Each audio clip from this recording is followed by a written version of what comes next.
Hi, everybody. I am back with my book study on The Sum of Us by Heather McGhee. Highly suggest that you grab this book. I'm going to be looking at chapter 1 today, which is entitled An Old Story, The Zero-Sum Hierarchy. I want to start by reading a quote from the book and then posing a question to you. Heather says, if we had a good year, my mom, my brother, and I moved into a larger apartment. A bad spell, and I'd notice the mail going unopened in neat but worrisome piles on the hall table. I now know we were in what economists call the fragile middle class. All income from volatile earnings and no inherited wealth or assets to fall back on. So I want you to take just a second and ask yourself, how did your upbringing, specifically your socioeconomic status, affect your view of others?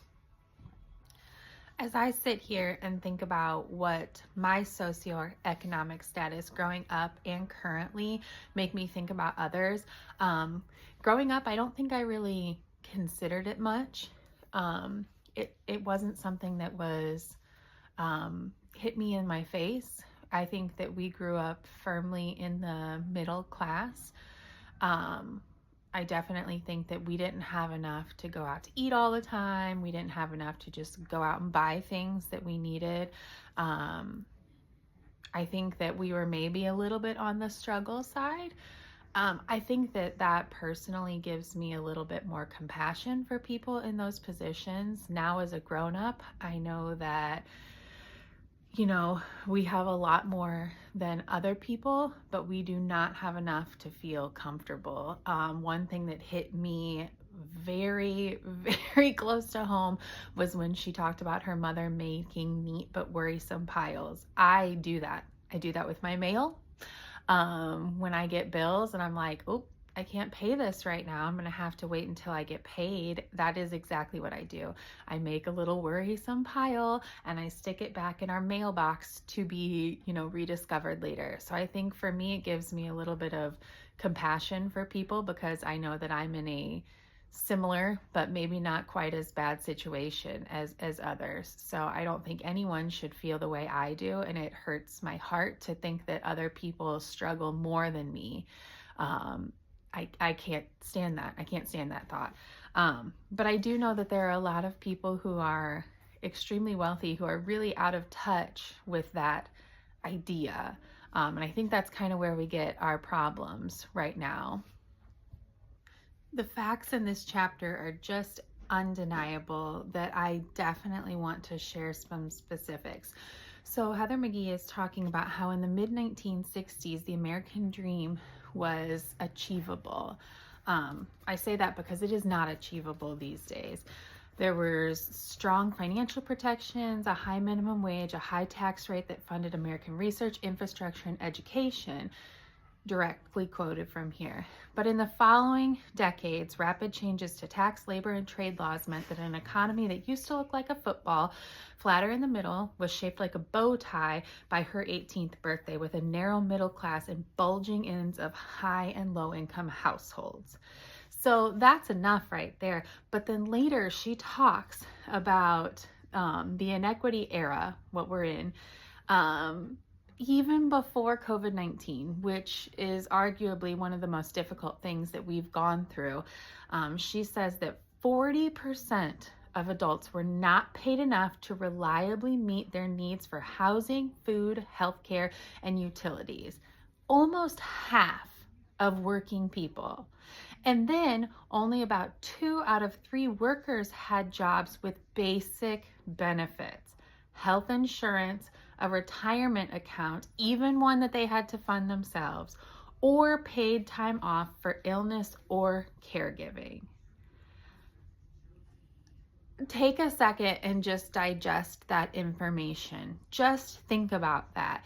These are people, not lazy people, people who are going to work, because that is a narrative that is spun to us that people are lazy, people are freeloaders.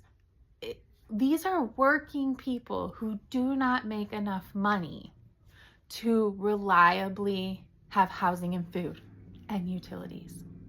Working people. And then, in addition, whose companies are not paying benefits for them, who are not offering them paid time off. So just digest that information. Do we not think these are things that everyone deserves? And now she's going to tell us why.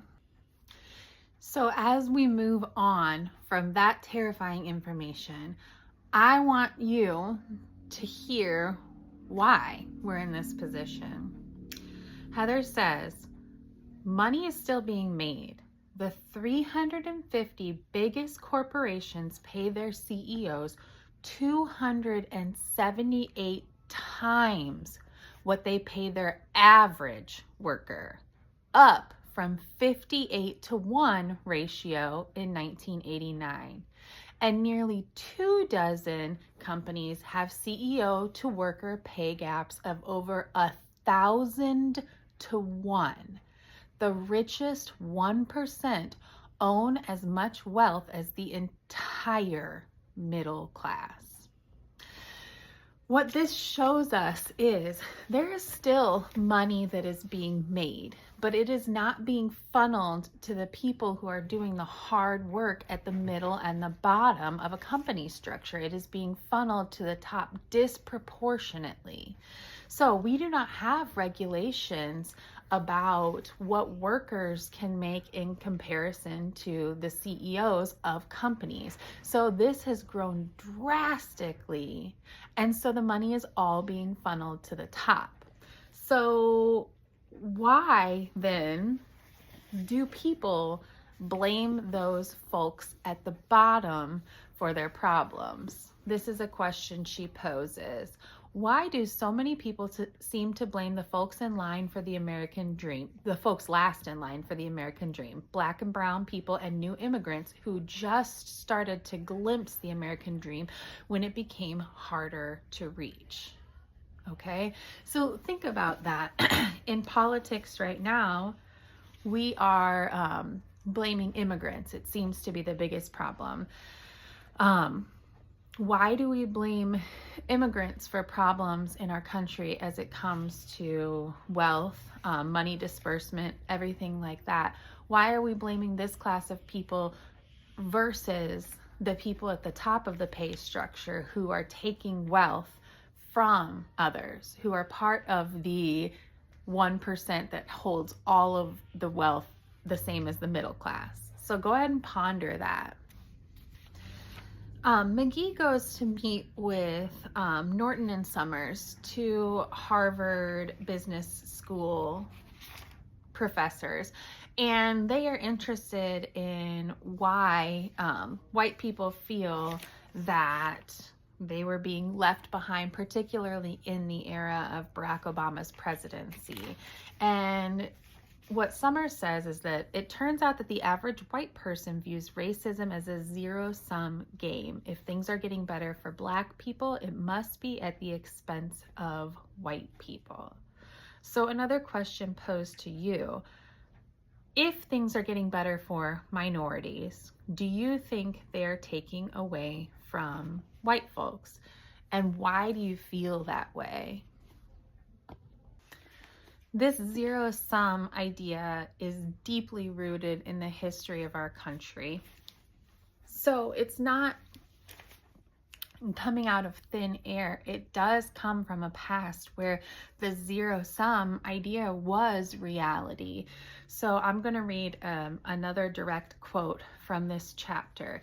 It says, in the 17th century, influential Europeans were starting to create taxonomies of human beings based on skin color, religion, culture, and geography, aiming not just to differentiate, but to rank humanity in terms of inherent worth. This hierarchy, backed by pseudoscientists, explorers, and even clergy, gave Europeans moral permission to exploit and enslave. So, from the United States colonial beginnings, progress for those considered white did come directly at the expense of people considered non-white. The U.S. economy depended on systems of exploitation, on literally taking land and labor labor from racialized others to enrich white colonizers and slaveholders.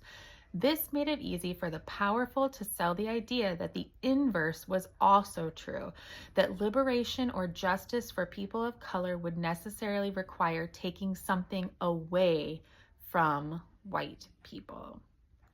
So my take on this is, at the start of our country, it made sense. The white folks in power specifically, if minorities had any power, they would be taking it from the white people in charge. So that doesn't make it right. In fact, it just makes it, I don't know, more disgusting. The only way to feel okay and to justify doing bad things is to make yourself believe that you are better or you are worthy of more than another group of people. And that's exactly what they did here. They literally got scientists, pseudoscientists, not legit scientists, to say yes, and we know this by past research when people would say that, you know, Black people were not as intelligent as white people, and that would be a justification for white people being in a position of power, when we know that that is not true, that these are things that were fed to society to make them feel as if they were better than others, or to create that rank system. So this slavery set up the zero-sum relationship between the master and the enslaved as well. So she says the formula for profit is revenue minus cost, and American colonial slaveholders happened upon the world's most winning version of the formula to date. Land was cheap to free in the colonies, and though the initial cost of buying a captured African person was high, the lifetime labor, of course, was free. An enslaved man or woman was both a worker and an appreciating asset. And we really need to reconsider who are our heroes in this country, because here Thomas Jefferson described the appreciation of slaves as a silent profit of between 5 and 10% annually, and he advised friends to invest accordingly. The zero sum is solidified in our country's history, primarily in the relationship between white slaveholders and Black slaves in this country. But then that translates to everyone. It translates to other white folks as well. So not everyone was a slaveholder at this time, but they could see themselves as, I am not Black. Okay. In addition, when we look back further, we can see that the white settlers of this country felt that they were owed or deserved more and literally stripped land from indigenous people. So to make it even worse, she says, with sexual violence, a white male owner could literally create even more free labor indefinitely, even though that meant enslaving his own children. The ongoing costs of slave ownership were negligible, just food and shelter, and even those could be minimized because a slave owner could literally make his slaves do the work on the farm, on the property, to feed themselves. So this is the zero sum. This is where it really is born into the fabric of our country, right here. Now, one argument that I've heard here from other folks is that, well, don't you know that there were also white slaves? And that is not incorrect. One of the things that is brought up here and is a good point for, yes, there were slaves that were not African Americans. And at the beginning, they would allow all slaves or servants to be together in housing and whatnot. And what ended up happening is they would have cross-racial uprisings against their servants.